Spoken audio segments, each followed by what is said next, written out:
König von Juda, und sagte, erbitte dir ein Zeichen vom Herrn, deinem Gott, tief zur Unterwelt oder nach oben hin.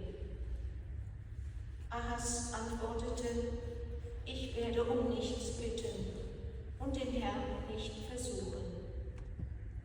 Da sagte Jesaja, hört doch, Haus Davids, genügt es euch nicht, Menschen zu ermüden, dass ihr auch noch meinen Gott ermüdet. Darum wird der Herr selbst euch ein Zeichen geben.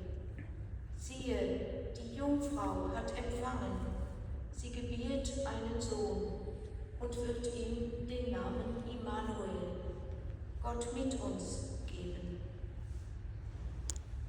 Wort des lebendigen Gottes.